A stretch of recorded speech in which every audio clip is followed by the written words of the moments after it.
Hey gang, thank you for joining me today. Give me just a minute, I am so sorry. But in the last couple of days, when I have proceeded to start broadcasting in Facebook, I am receiving a dialogue that I've never seen before. And it said permissions, permissions not granted, transmission failed, or something like that. I don't even know, I know what those words mean in English, but I don't know what they mean in. So I'm looking right now to see if in fact I am broadcasting.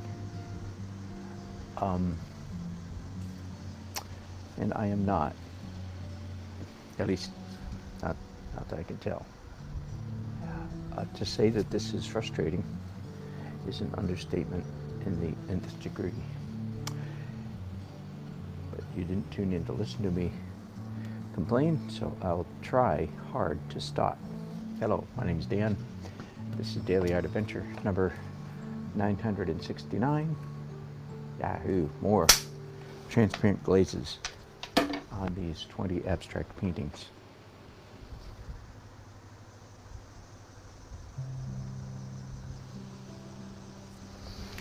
Hello, Hunter of Art. Brazil, no kidding. Welcome, good to have you here. So, I've got 8 more paintings, abstract paintings, that are all in acrylics. 6 different stages, phases, layers, if you will, of acrylics are on each of these paintings up to this point. And at this point, I switch from acrylic to oil. I've talked quite a bit in previous broadcasts about why do you switch? Why would I insist on transitioning to oil? I'm so glad if you're asking that question. If you keep watching, you'll find out why. Well, in addition to your just powers of observation, I will give you, I came up yesterday with a list. Now, I'm not sure I can remember the list, but I know that I came up with at least 4 reasons why I do an oil glaze. Now, after the oil glaze, I've got 2 more layers or phases or stages yet to go, which will be dark details and then light details. But why do I glaze in oil? All right. Number 1, it intensifies the color. Number 2, if I wanted to, it will unify the palette. That is to say, it'll make the colors of the painting more unified. Number 3, if I want it to, and usually I do, the glaze is used to shift the color palette. Now, that's different from unifying. Unifying is bringing it all together. Shifting it is moving it all toward red, yellow, blue, green, purple, brown, whatever the case may be. Does that make sense?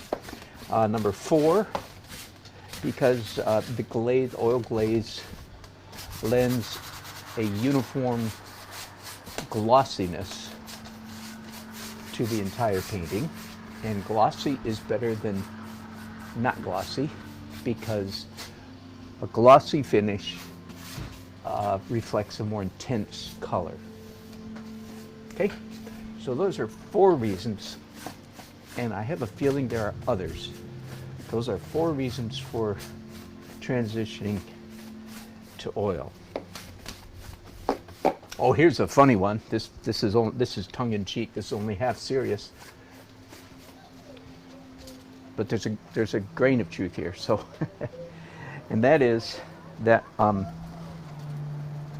for some strange reason in our culture, Western civilization. I don't mean North Carolina or even America. I think in the West, oil paintings sell a little bit better than acrylic paintings. For some reason, oil paintings have the win the snob factor. Okay, that's only half serious. It's true, but that's not really a very good reason for doing it. But okay, sure, I'll take it. All right. Oh, I missed one. I missed one of the most important ones. Number one, doing a glaze increases the contrast, which confirms or solidifies the composition. Okay, you've seen that just in the few minutes that I've been working on this painting. Whoa, Avi, let me get things out of your way for you. Kids are coming out to play, and my paintings are all over the garage drying. This painting just got, it was already light here and dark here, and it just got actually slightly darker here, but more intense color. So it's actually jumping forward more and darker here. So the composition is more clear, manifest, obvious, intense, pronounced. That's the word. The composition is more pronounced. Now, I almost always, when I glaze, the very next thing I do is lift out with a rag. All right, and here's reason number 6 for doing a glaze. So I'm up to 6. Let me review them quickly. 1, more pronounced composition. Number 2, more intense color. Number 3, unified color. Number 4, color shift. Number 5, gloss. Number 6, let me see if I can pick you guys up for just a minute. Bear with me. Yeah, hang on. This is going to be a little bit of a ride. Here we go. I want to bring you in real close because I want you to see. There we go. All right, you see I have impasto, thick paint, thick acrylic paint in here. And when I wipe a glaze, paint a glaze on it and then wipe it off, the glaze stays in the cracks and creates a really beautiful patina, real beautiful, here, there we go, a real beautiful detail. If some of you perhaps at some point in your life you've antiqued some furniture, it's typically called, whoops, hang on. I'll get you back on your perch here in a minute, make sure everybody's pointed the same direction.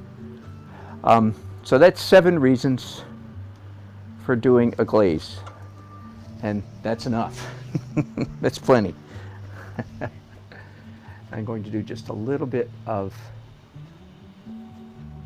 precise lifting up.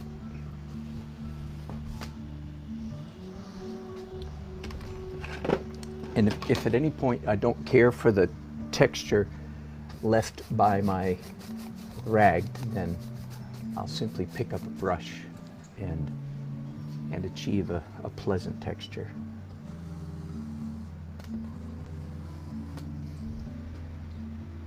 Ooh, yeah, that's nice.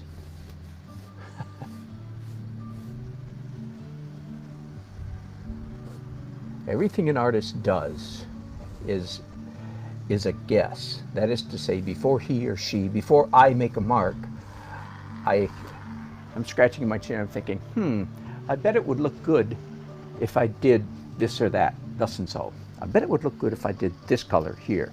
And then I proceed to do whatever that thing was. And after it's done, then I can find out whether in fact it was a good idea or not. And I spell that out partly because I think, but perhaps sometimes some of you early journey painters, because that's the way you paint, because you don't know exactly whether this or that stroke is going to have the effect that you want, so you take a chance. And you probably think that when you become a really, really, really good painter, that no longer happens, that you know exactly what's going to happen. Well, of course, yeah, I'm a pretty experienced painter, so I probably have, at times, a better idea than a beginner would. But no, that process of guessing, an educated guess, but that process of guessing, like even this right here, I have a guess what it's going to look like when I rub the paint off that red stroke. After I do it, same thing here.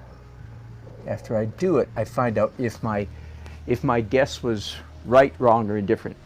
So I've talked about that quite a bit over in the last year, so nothing brilliant, but I just want to say that again. All right, just have to wait for that to dry, and I'm on to number 14. Whoops. Oh, speaking of getting paint on my hands, I do have a little cleaning safety product here. Not safety as in coronavirus, I mean just safety as in getting mediums off my fingers. It's nice to have that. I don't like sticky fingers. Hello, Travis. I am live. Hello, Hunter of Arc again. And Daniel, I don't remember you saying hello before. Danielle from Ecuador. I'm trying to say it the right way. Danielle. Ecuador. Oh, forget it. I'm sorry.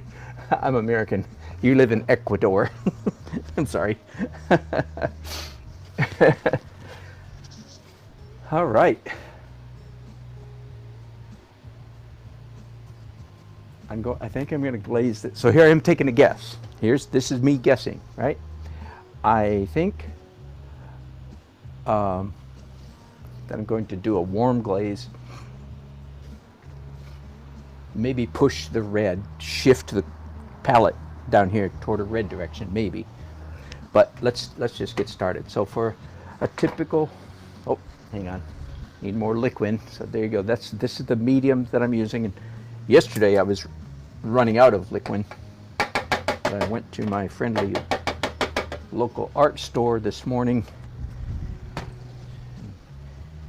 As usual, gave them $200 or $300 more business.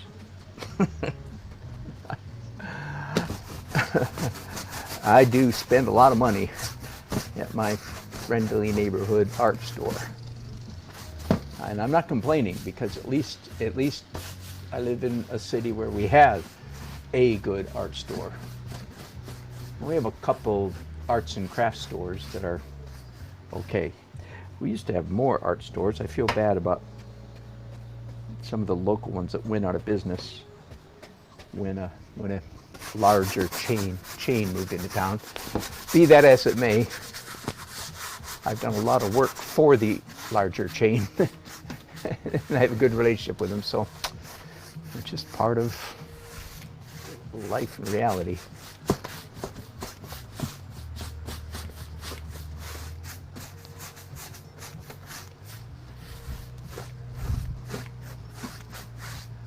Okay, so the 6 things that happen. More intense color, good. Shifting the color balance. Shiny, I like that.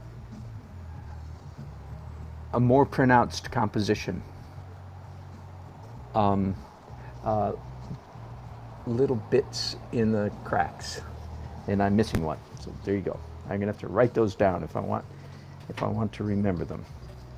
I came up with, a few minutes ago, 7 different reasons. Oh, and, well, one of them was kind of silly because oil paints sell better than acrylic paints. So when I'm finished here, I will call this an oil paint because the final layers are all done in oil. I'm only half serious about that last reason, but it is in fact still a reality. So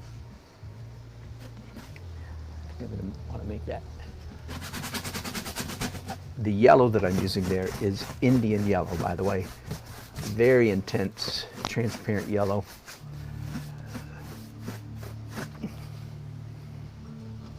And yes, I do want to shift that toward the red. Whoops. And I'm going to have to run inside in a little while. Maybe right now. Oh, I'm so sorry, gang. I'm out of I try not to let this happen when I'm broadcasting. There you go. I'm out of permanent rose. I'll be back in just a minute with my tube of permanent rose.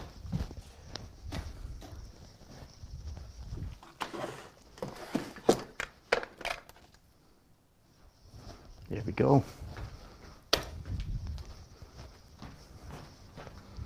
Permanent rose, probably on the whole, is my favorite red color. It's a beautiful, cool, magenta-ish, cool red. And we've talked many times in the past about how can a red be cool? You know, how can a blue be warm? In fact, I talked about it yesterday, so no, I will not repeat it today. Just believe me.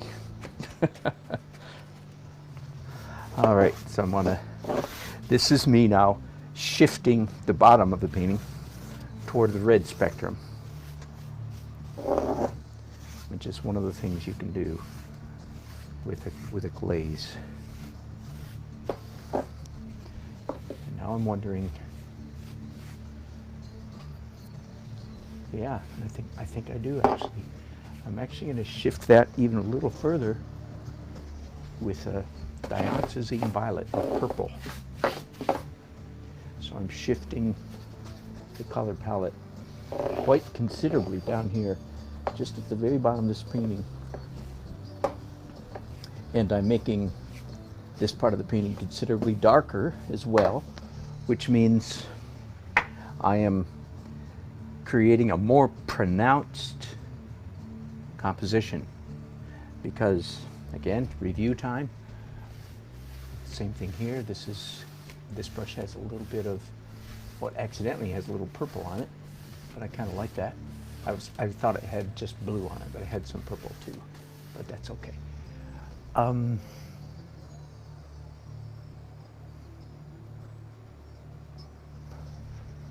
debating whether to do some blue way up here at the top. You know, I think I'm going to start real gently.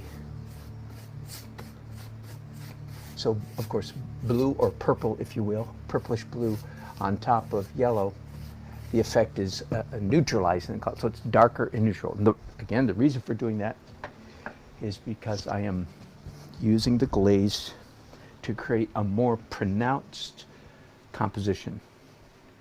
All right, now lifting up with a rag. You could almost call this wiping off stage a phase 8, right? You could almost call it a separate, because it certainly has a big impact, a big visual impact on the painting, especially if I've glazed as darkly as I have here, and I have glazed it quite darkly. Once again, I feel compelled always to say, I can hear some inexperienced person saying, well, if you're going to wipe it off, why put it on in the first place, right? Now, yeah, I hope most of you should understand that's a profoundly ignorant question, although nothing wrong with ignorance if you're really ignorant. But the answer is, I'm not taking it all off, just some. I could take it all off if I keep rubbing really hard, right? But I'm certainly not doing that. And again, one of the benefits of glazing is that, especially after I wipe it off, I have little, I'll call it brown. The brown glaze is stuck in the cracks, and it's beautiful. It just creates a little bit of delightful texture.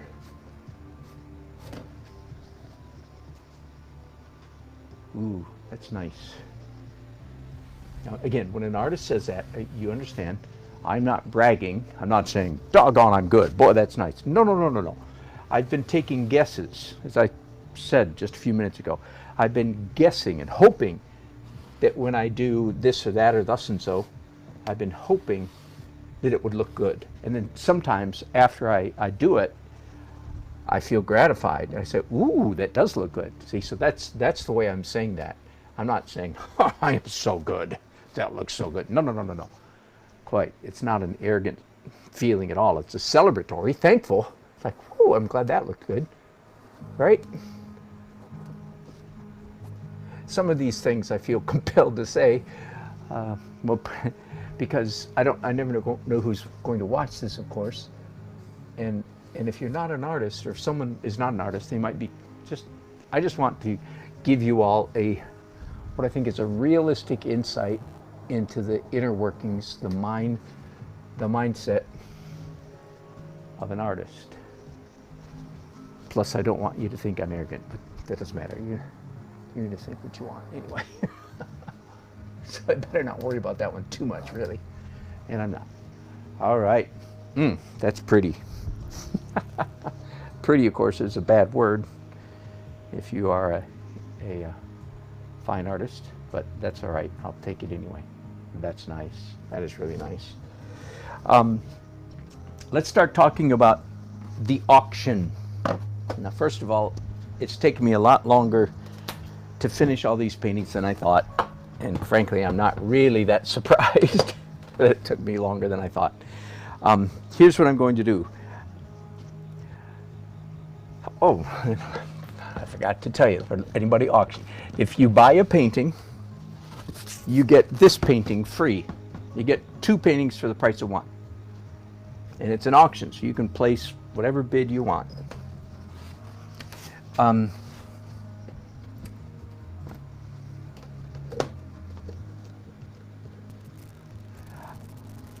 I think I'm going to use Facebook as my primary auction central. If you don't, so you have to have Facebook. Sorry about that. Otherwise, if you really don't have Facebook, just send me an email. A couple of you have already done that. Hang on, I need to think for a minute. I'm trying to, do I want this warmer or do I want to keep it cool?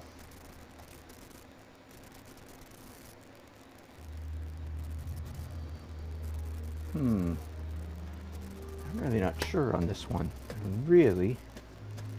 really don't know. Let me not forget to get back to the subject of auction here in a minute. I'm going to live dangerously, and I'm going to start out by making this area warmer. All right, back to the auction. So on my Facebook page, and if you say to me, well, how do I find you on Facebook? All you have to know is that my name is Dan Nelson, and that I'm an artist, all right? In fact, if you can remember Dan the Art Man, that's my name, same as it is here on my YouTube channel. Okay, so if you found me on YouTube, you can find me on Facebook, same name, Dan the Art Man, all right? And on my Facebook page, when I'm all finished, all 40 paintings, I will have a nice picture of every single painting, front and back. Painting number 15, front and back. Painting number 16, front and back. Painting number 17, front and back. Okay, so you'll know what you're bidding on. And that's where we will do the auction, all right? So I just decided that in the last little while. And again, if you really refuse to have a Facebook account, you are welcome to send me an email. And again, if you don't know what my email address is, I'm sorry, gang. If you don't know how to find me, all you need to know is that my name is Dan Nelson and that I'm an artist. Just Google me. There is another artist, quote unquote, in America by the name of Dan Nelson. I will warn you. And he specializes in male nude photography. That's not me. In case you wonder if you got it wrong. And he's a photographer. He's a photographer. Male nudes. So knock yourself out. If you want to go see some wonderful male physiques, go to the other Dan Nelson artist. There's also a pretty famous, I think I'm the second most famous Dan Nelson on the internet. I think the most, at least in America, the most famous one. He was a lead singer for a heavy metal band called Anthrax. I've never heard of Anthrax, other than when I Google my own name, I find this guy named Dan Nelson. So there you go. I'm not the heavy metal guy, and I'm not the male nude photographer. There you go. You can find my address. If you can't find me, then I have done such an outrageously poor job of marketing that you shouldn't even be talking to me. Okay, and I have not done that bad a job. So anyway, you can find me.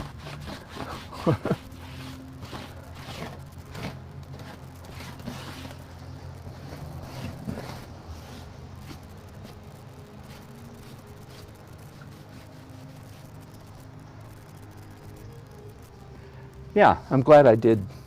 I'm glad I did at the moment. I'm liking the warmth, because as you can see, I wiped a lot of it off, just because I'm painting with my eyes. I'm not painting, by formula or by recipe or something.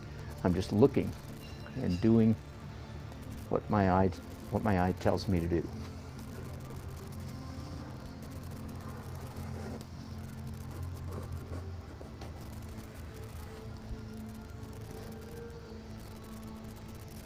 Now, I want to do some darker stuff down here in this corner. And in the world of transparents, purple is the darkest color, so to speak. I mean, I suppose you could do transparent black, but I'm not really calling that a color, okay? If it's transparent, then it's gray. It's not black anyway, but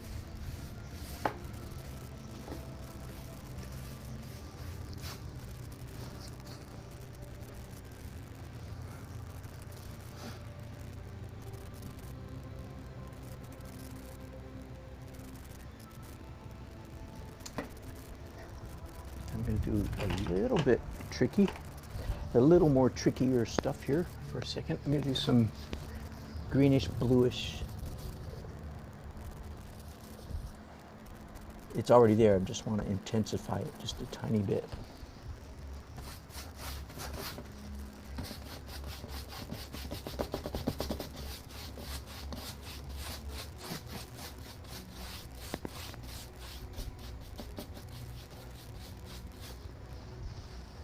Ooh, that's nice.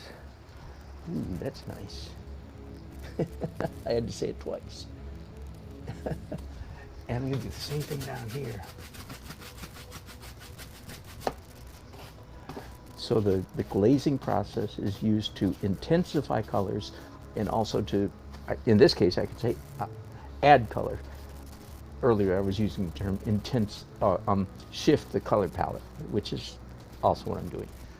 And here I shifted it toward a green. Now, yeah. It's like one thing leads to another. Do you know that in art very often?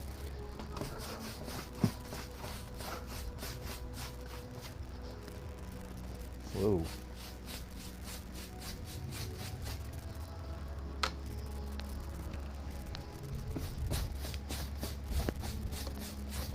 There we go, that's better.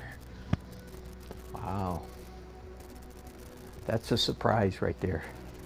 All of that green has a surprise to me. I didn't see that coming. Now that it's there, I like it. Like, whoa, stroke of genius, if you will. Do you understand? That's how strokes of genius happen. They happen by accident half the time.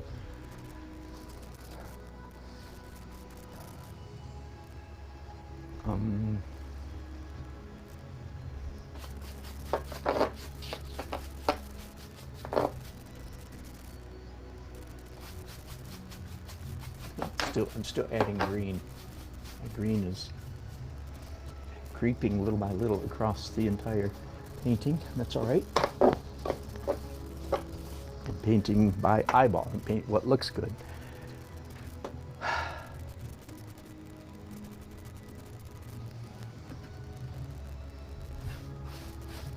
I'm back to yellow brown, orangish brown now. Ooh. I'm just full of ooze today, aren't I?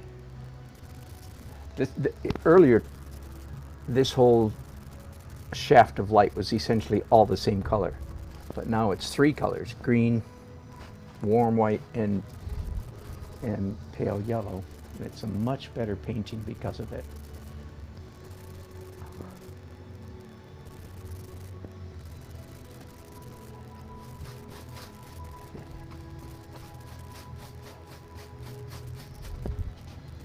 Yahoo! I like that. That was a nice development right there. Didn't see that coming, really, ahead of time. That just came one step at a time. All right, just 5 more to go, 16 through 20. And I know I keep forgetting to show you the back. So here's number 16.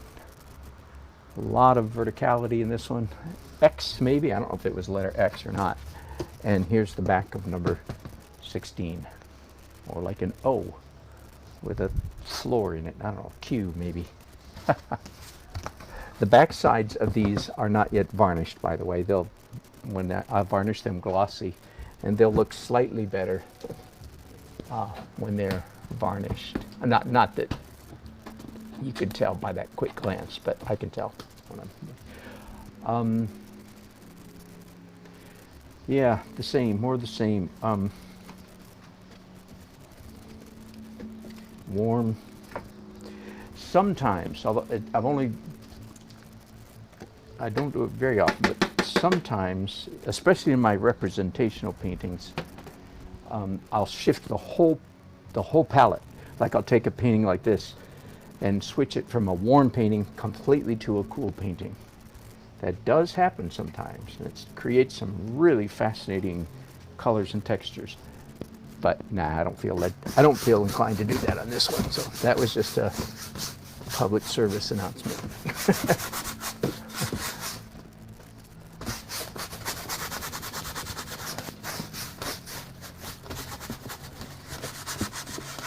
One of the reasons I started painting with 2 hands about 10 or 15 years ago, before that I didn't paint with 2 hands at all, but I started painting with 2 hands partly because I looked at old people and said, as people get old, I notice they tend to get injured and lose.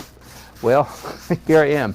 I think this week is the first time in my life where I am literally painting a lot with my left hand because my right shoulder is bothering me.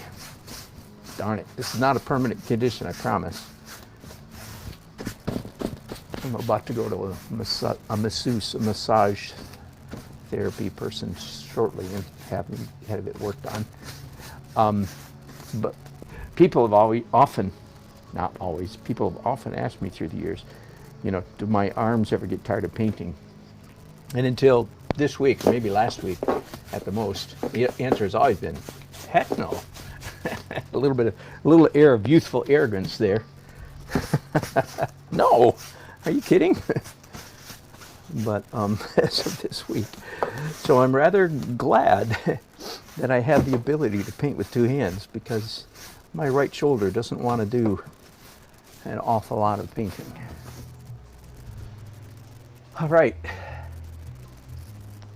there it is, straight up, warm. I'm going to now shift it. I'm going to pick up my favorite permanent rose, my favorite red, and I know I'm going to do this corner. You see, I'm shifting it. I'm curving the car, the vehicle. I'm not painting opaque fire engine red or anything like that, right? You can still see all the details that were there. And I'm debating, and I think the answer is yes.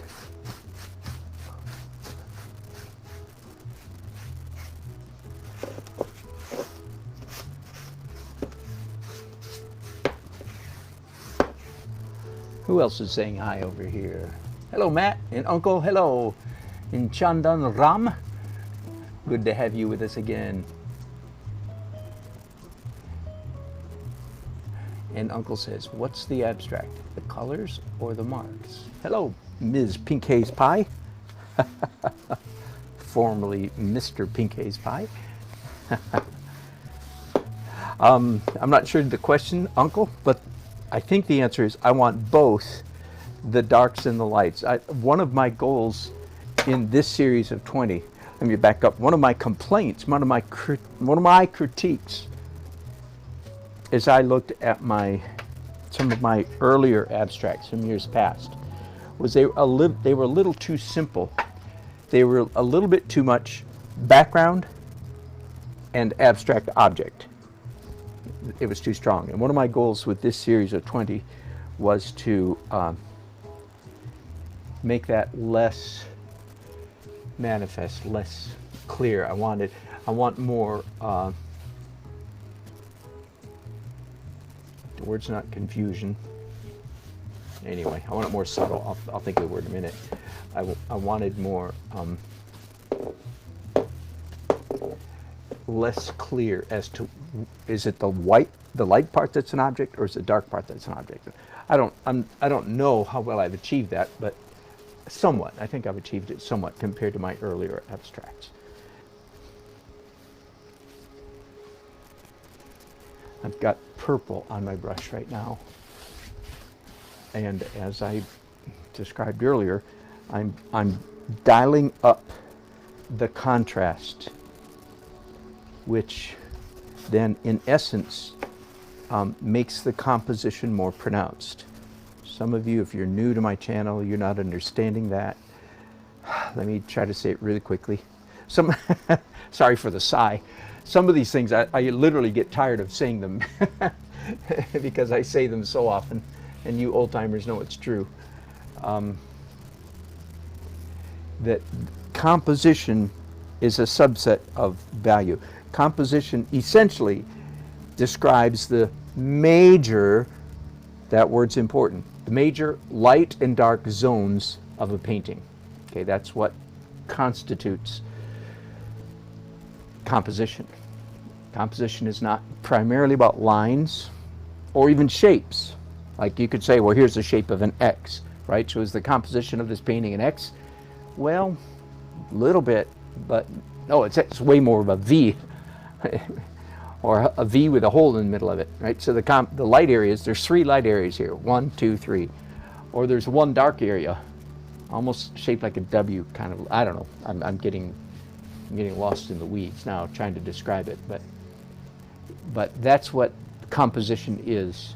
Now I think I like that area darker over there. I think I'm going to darken this corner too. So I'm making the light areas lighter, so to speak, by making the dark areas darker. Does that make sense? I loved it back in the day when Thomas Kincaid was alive and when he was painting, and of course he calls him, and we're, as an artist, of course I understand we're all supposed to hate Thomas Kincaid. But I didn't hate him, don't hate him. He was a good painter. What he chose to do with his painting was his business, not yours.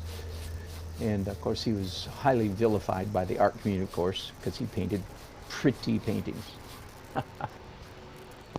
That was a good call right there. I just shifted this shaft of light over to a cool green color, and that was a good choice. There's a little bit too much of it, so I'll be wiping some of that off probably. So there you go. That right there, that's shifting the overall color palette by changing this from yellow to, and it's also darker, so it's pushed back quite a bit, which makes the composition, so now these light areas are jumping out at us even more intensely. And once again, I don't usually do glazes, as you may notice, quite this carefully like I'm doing right now. But once in a while. Usually I like the glaze, the edges of the glaze very, very soft. All right, now lifting out with a rag. And I left some subject dangling just a minute ago, and now I forget what it was. Sorry about that. I hope it'll come back to me.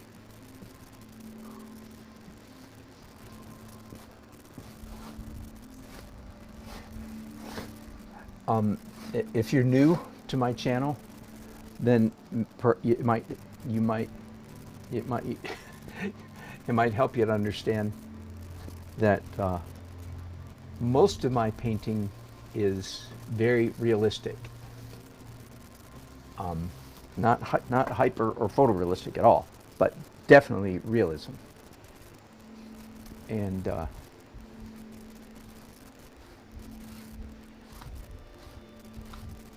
but I really do enjoy periodically doing abstracts, and it's been a couple years at least, maybe 3, since I did a bunch of abstracts. So that's what I'm doing this last 2 weeks. And of course, these are all for sale. We're going to be auctioning them off on my Facebook page. Facebook, Dan Nelson Art. No, Facebook, Dan the Art Man. Either one. They're both, my name is both of those on Facebook. Facebook, Dan the Art Man, and I will post there. I will post nice, high resolution photographs of each of the paintings. Of course, front and back, because if you buy this painting, you're getting this by now, right? You get this painting along with, right? I'm speaking like a Minnesotan now. Dangle the preposition with whenever possible.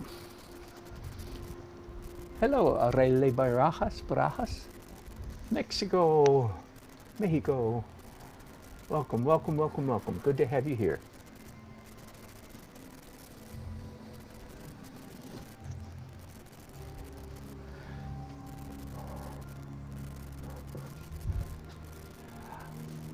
After the glazes, after I finish all 20 paintings doing the oil glaze, I have 2 more things to do. In oil, some dark details, not much, just a very little bit. My paintings are, 96% finished. But a little bit of dark detail, and then a little bit of light detail, and then I'll be finished, okay? Just be looking for ways to make them a tiny bit better. And even though the details will be very, very small, in my experience, the final details actually can be quite important. They can make they won't change anything big, but they'll make the whole painting just a little bit better. All right, that's number 16. Normally these dry in about an hour, but they're out in my garage and it's kind of hot and humid out here. So the ones I did last night are still a little bit tacky. All right, this is painting number 17. And here's the back. If you buy painting number 17, you get this cosmic outer space with some structure in it free. Well, you know what I mean, free. You could buy this one if you want instead of the other one. But you get them both.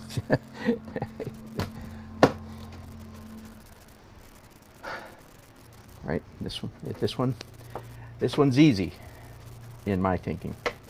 I want it warm.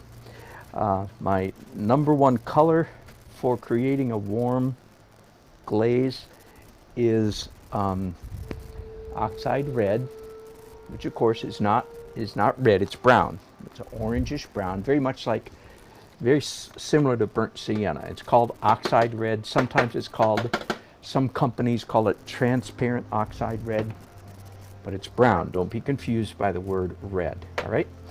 So my favorite color is oxide red, and then often I put a little bit of Indian yellow in it, which is what I've just done. It creates this beautiful bright brown, orange, yellow, brown. Everything up to this point, of course, is acrylic. So if I put some oil on it and I don't like it, if I want to, I could wipe the entire thing off. I could wipe all of the oil off. And so this is a very, very, very safe. This is not at all risky. It might look to you like I'm being very brave, but I'm not being brave at all. If I do something I don't like, I can just take a rag, dip it in Gamsol, Terpenoid, whatever, and wipe it completely off. Now, yeah, I think I'm going to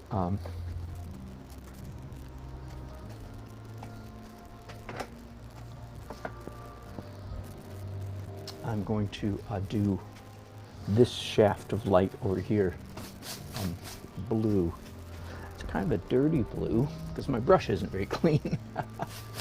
If I want it a cleaner blue, I'll wipe it off and redo it. But I think that's okay, just like that.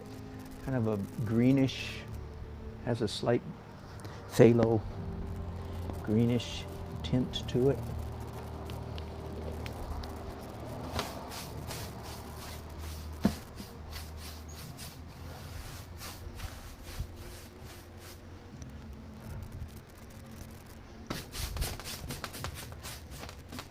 If you go to my website, dannelsonart.com, I have there, I can't remember, nearly 200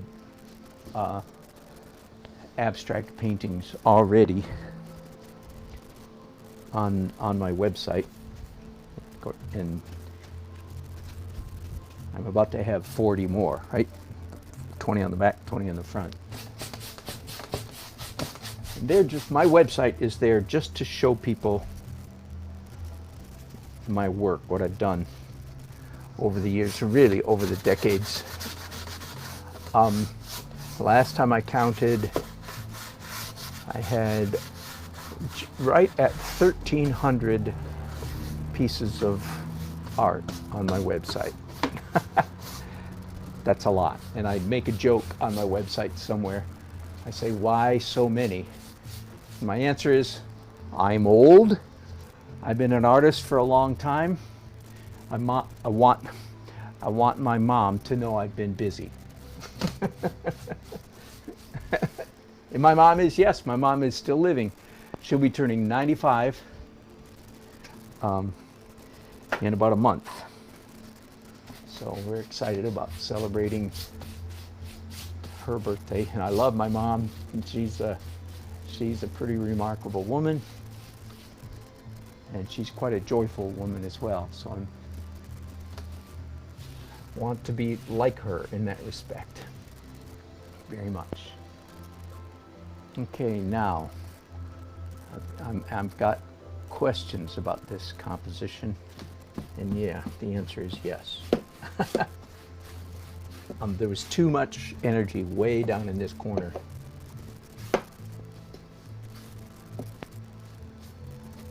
So I've darkened that a little bit less energy, brings the energy back up here a little bit. Yeah, same thing down here. I'm going to dull this down here just a tiny bit.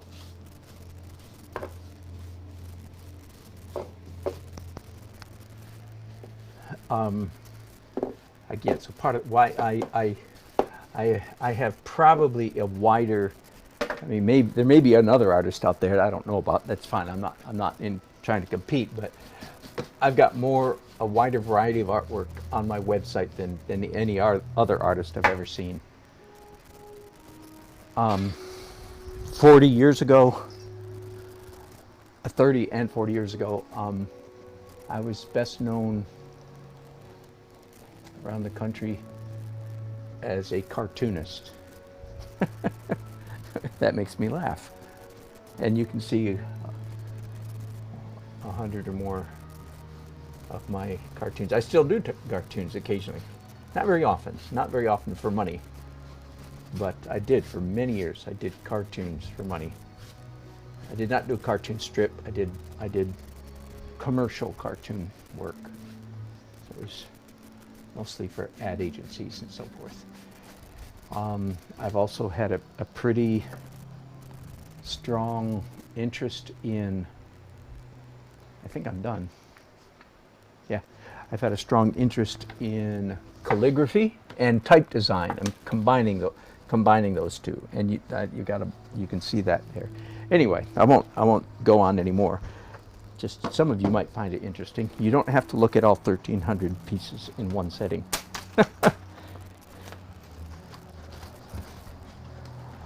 Ooh, I like this one. Ooh, ooh, ooh. And yeah, it's clear to me. Yeah, I don't even have to. I like it. I just want it. I just want to intensify the color even more. I just want it warmer. So oxide red and Indian yellow, my usual formula.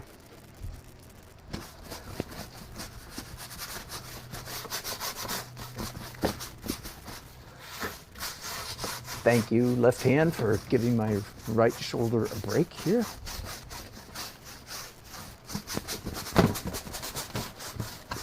Isn't that pretty? See, abstract painting is just all about the pure visual. That's all it is. This is not a picture of anything, right? It's just line, shape, color, design, value, and texture in series of tension and release, balance, repetition, ratios, whatever, all different kind of words to say the same thing. Line, shape, color, design, value, and texture. The word design in that list is parallel to the word composition. So the elements of design, see, I'm using the word design in two different ways, which would be confusing. The elements of design are line, shape, color, composition, value, and texture. Maybe I should say it that way. By composition, I mean essentially the layout of major, light, and dark zones on a painting. Hey, did you have a good walk? Yeah. Good. Where'd you go? I didn't. Didn't you go for a walk? Yeah. That's the 4-year-old. This is way too dark, but don't panic yet. I'll tell you when to panic. Now! Panic now! Nah, just kidding. I'm gonna take some of that off with a big brush.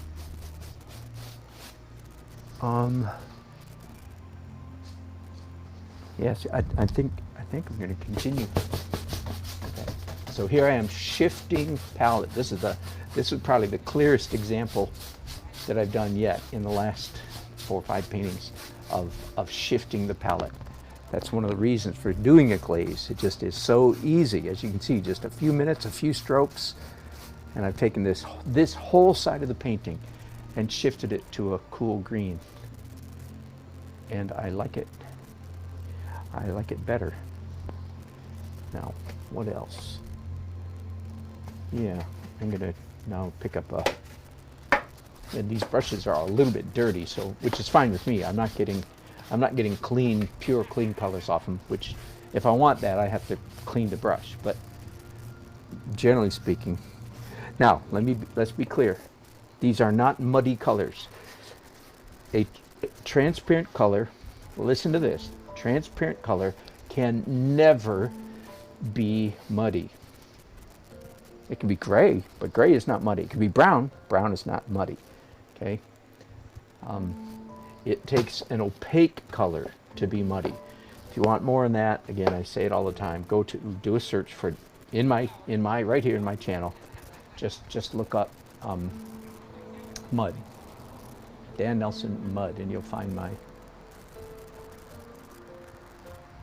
video. I'm thinking about, yeah, I think so.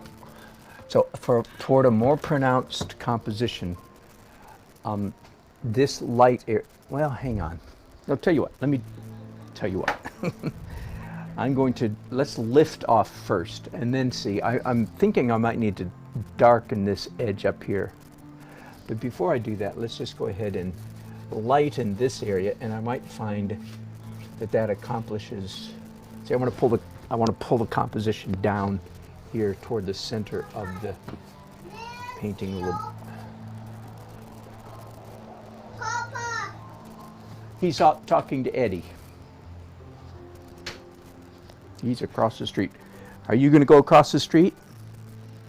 Okay, you know how to look for cars in both ways, right?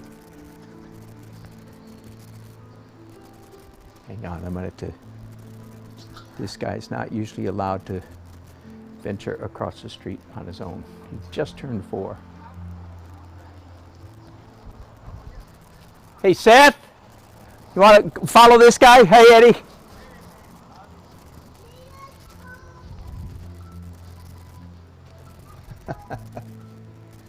All right, again, sorry to yell in your ear. Little family business there. I think that's nice. I'm going to soften that a little bit. Whoops. Say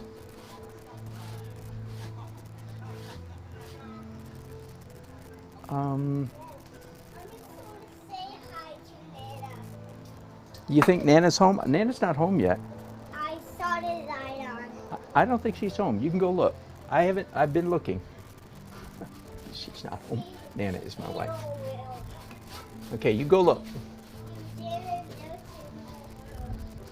When you were painting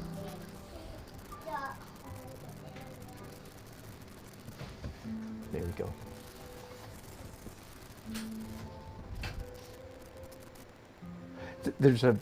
There's a tension here. To some extent, I want the focal point of the painting to be at the proper location. In fact, I just increased the energy down there. But at the same time, I don't want the central busyness of the painting to be all contained within the borders of the painting, or I have what I call a donut hole, a bad donut hole, right? You want to eat a donut, you don't want to eat the hole, you want to eat a donut. So I don't want a donut hole. So one of the ways to fix that is, I just did it right here, I'll do it again, is to drag, so I just lightened that area. This almost acts like a tether, like a rope, like a tensioner that ties this busy area to the edge of the painting. Same thing up here. I have a fairly high energy right here because of the light, and I dragged it up here. So this acts like a cable, a rope that ties this. That's a very strange way to put it. Never used that language before, but that's. And I think I'm going to do the same thing right here. See, so I just made that area much brighter. And then the question is, yeah, but do I want my composition, my energy, so to speak, do I want my energy flying off the edge of the painting to that degree? You see, I'm saying, no, I don't. Too much of a good thing. So now, it's still lighter, but I darkened it. So now the energy is coming back toward the center of the painting, not going flying off. Does that make sense? And I think this, I'm thinking now. No, I am gonna pull. So I have glaze over the whole canvas, quote unquote. Therefore, anytime I wipe off, I'm gonna make a light mark, right? Which is higher energy. Whoa, that's actually higher energy than I expected. So let's look at that and see now. Back up and see, you know, is that too much energy way up there?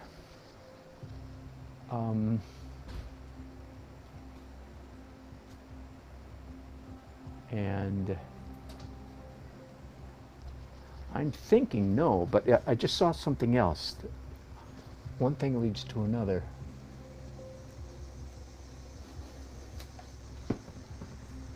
Ooh, so I'm responding to lines that are fine lines, skinny lines that are already on the painting. Ooh. This I didn't see this coming. But I'm liking it. This is good. So now I've got, just in the last few minutes, I got a light line, shaft of light going that way. 1, 2, 3, 4, 5, hard to say. I'll call that 4, 5. I'm going to do a little bit. Yep, one more down here at the bottom, right here. And so the effect of the composition now is kind of an explosion or a starburst, which is a valid Edgar Payne design stem. If you wonder what I'm talking about, Edgar Payne, P-A-Y-N-E, just Google Edgar Payne design stem, then you'll know what I'm talking about. And this is one of his compositions, radiating X or star or burst. Sorry, I thought I was stepping on a kid for a second there. It was just my camera stand. All right, I like that. That painting took some surprising turns there, and I like that. Surprising turns are good, if they're good turns. And that was. I liked that painting already. Now I like it considerably better. All right, just 2 more to go. This painting number 19. Ooh, I like that one too. It's going to be so much better in just a few minutes. But that's 19, and here's the back of it. Very reddish orange, cosmic, outer space-ish painting. And once again, this is an easy one. As I said, sometimes I get creative and I'll shift the entire painting from warm to cool or cool to warm. But this is not that time. This is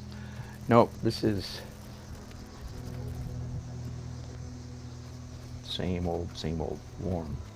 So oxide red and Indian yellow, tiny bit of Indian yellow.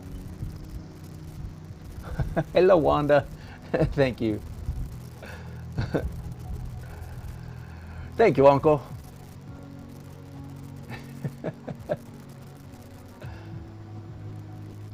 Oh my goodness, you guys are saying all kinds of interesting things. Thank you, Andrew, for saying something good about Thomas Kincaid. I agree. Back, 20 years ago, 25 maybe, when he first really exploded on the scene, like everybody else, I was quite taken. It's like, wow, that's, he had a unique vision. I'm sure the art professors reviled him from day one, but I was pretty far removed from art professors at the time, so I was like, wow. And I went into one of his signature galleries here in my hometown, and besides all of his normal stuff, they had an original, a real painting, a plein air painting, only about this big, a mountain scene about this big, and it said, done plein air. It had a picture of him, with his easel out there on the mountainside. So I have no reason to believe it wasn't. It looked like a plein air painting. And doggone, it was a good plein air painting. He had mad skills. And again, what irritates the academicians, besides the fact that he painted beautiful paintings, of course, that's enough right there, was that his painting, the subject tended to be somewhat sentimental.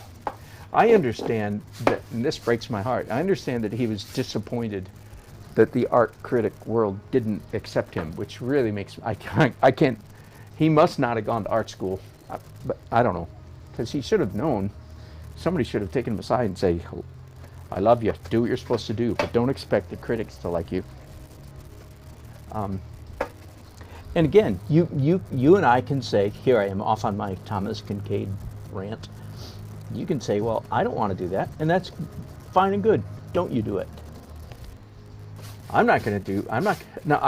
the way, can I ever do a sort of a fantasy? The answer is heck yeah. If I want to, I can do a you know, kind of a fantasy landscape, idealized landscape would be a good one. In fact, I did one not too long ago with the Roman ruins, the Roman columns, I mean, out in the woods, and the eagle. That was kind of Thomas Kinkade-ish. And so, of course, I can do that if I want to. And if you don't want to, you don't have to. Anyway, that's why they hated him, because he painted what could be, well, it's commonly called kitsch, of course, but that there's many, even though that's the terminology given it by much of the establishment, there's lots of philosophical, historical issues with them using that particular term. But anyway, not to mention that the word kitsch is used by people that have a anti-Semitic bent. So just keep that in mind when you hear the. Well, that's pretty funny, because Clement Greenberg was Jewish himself, and he's using an anti-Semitic slur. That's pretty funny. Somebody should look that up. Clement Greenberg and kitsch. I forgot that when I started that statement. I forgot that it was going to end up. Wow. Hang on, gang. For some reason,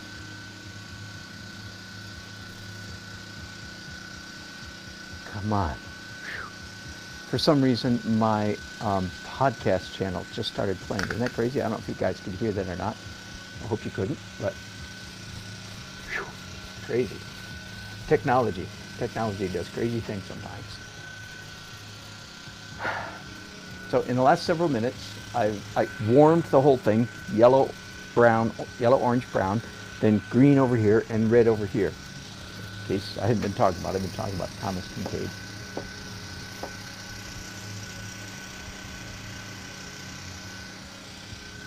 Somebody asked another question. You worked with James Gurney too. How about that?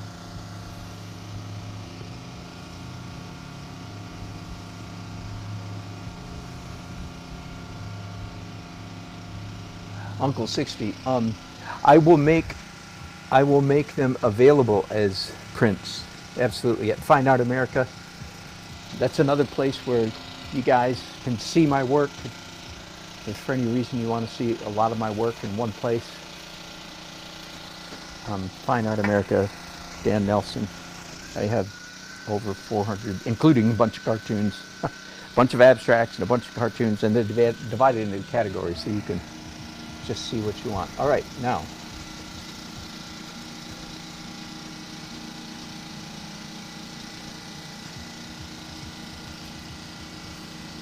Lifting out. Of course, creates quite a dramatic contrast, right?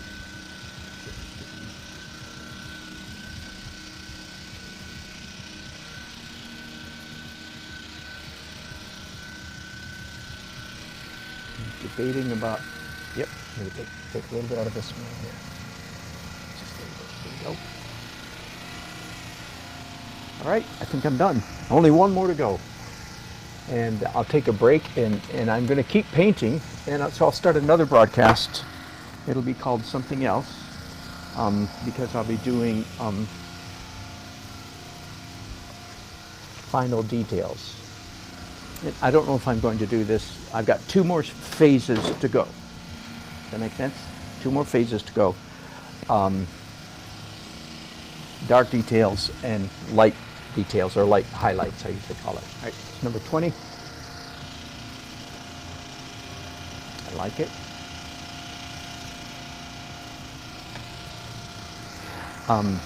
But I don't know if I'm going to do dark and light details the same pass, or anyway, we'll find out. I thought for a moment about making this area cool. I decided not to, as you can see.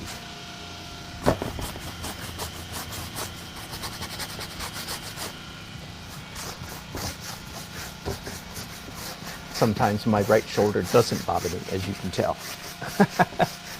And I get a little squeege. Is that a word? I get a little squeege of pain. I go, oh, let's use my left hand.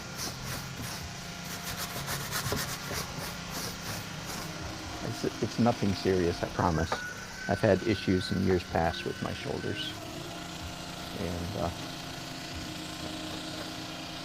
either it clears up on its own, or a good massage therapist can help it clear up.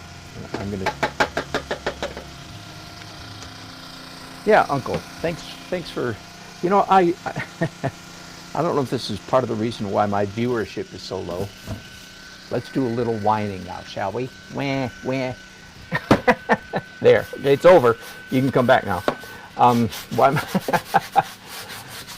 Well, first of all, I know why my viewership is so low. It's because I do broadcasts that last hours on end, and I just drone on. So it's an acquired taste, shall we say? And not many people, they see that this broadcast lasts for typically, hour and a half. They go, good grief, I'm not watching that. So it's only you few stalwarts. Be that as it may, I always forget to say things. Be sure to hit the subscribe button. Thumbs up and subscribe.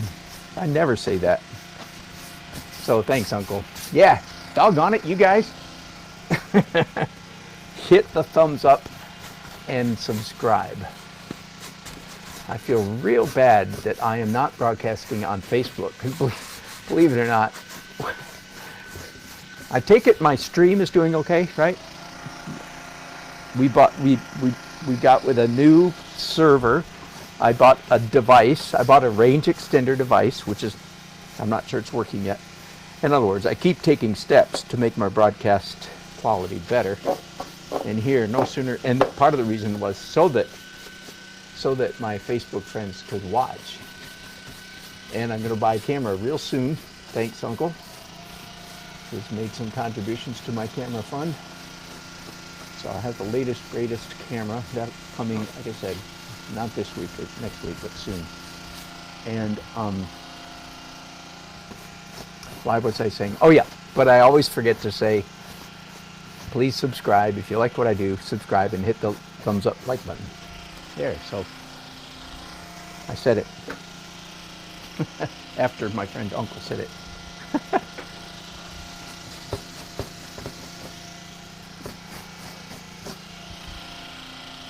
Right, now, do I want to shift this? And heck, yeah, I do.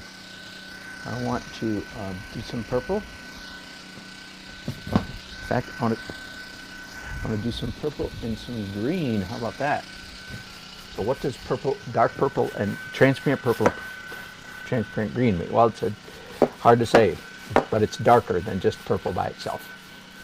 When you combine transparent paints, they get darker. Do you understand that? That's why you can create a virtual black color paint, which is what most artists do when they want a dark colored paint. They don't use, most of us do follow most of the time that worn out expression, don't use black, which is not correct. The expression should be don't misuse black. But most of the time, indeed, when I want a dark blackish color, I create it out of other colors. And two good colors, dioxazine violet and viridian green, make a lovely dark something. Oh, thank you. Woo! Smoothie lunch.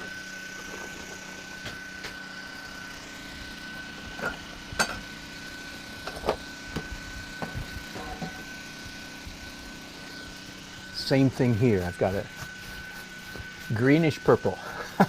And your mind you should be scratching your head going, greenish purple. So it's, yeah. If I add purple, it's more purplish. If I add green, it's more greenish. It's actually a very dark blue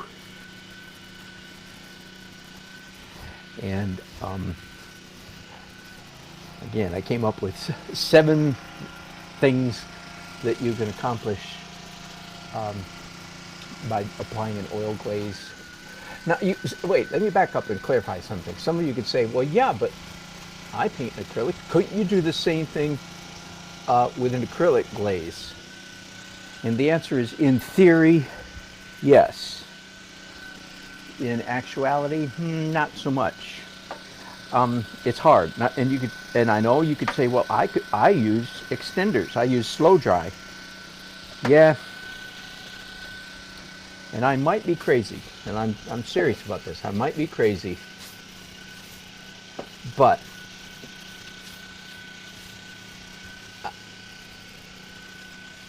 I can spot, I can identify an acrylic glaze as opposed to an oil glaze. They just don't look the same. And I might be wrong. I might be kidding myself. But I'm happy kidding myself, so shut up. No, I am kidding about that. No, I just don't think, for one thing, it would be very difficult to keep your acrylic glaze this thin, so it's this transparent. It would be very difficult to keep it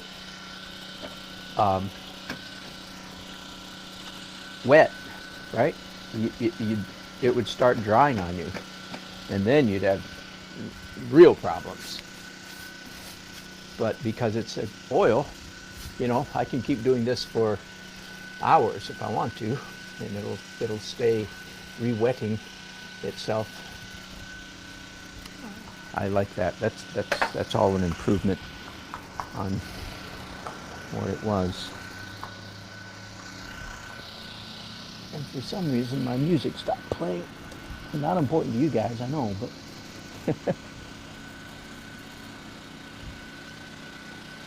oh, I see what happened. Came unplugged and my battery ran down. How about that?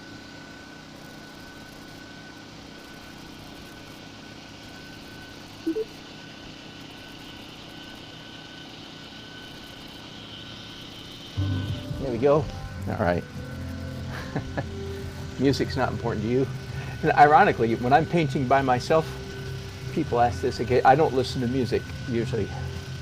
I listen to podcasts. I listen to topics of interest, which in my case are usually history, philosophy, culture, philosophy, history, art, theology.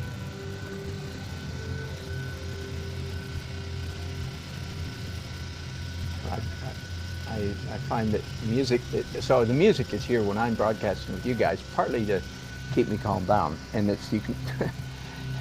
I don't need to be revved up to do painting. In fact, quite the contrary. I usually play music that is calming, and I know a lot of people are not like me. They play heavy metal or loud jazz or whatever, energetic jazz. Not me. I'm usually pretty mellow stuff. Okay, I'm doing some precision wiping off now. Really fun being able to have so much control with so little effort.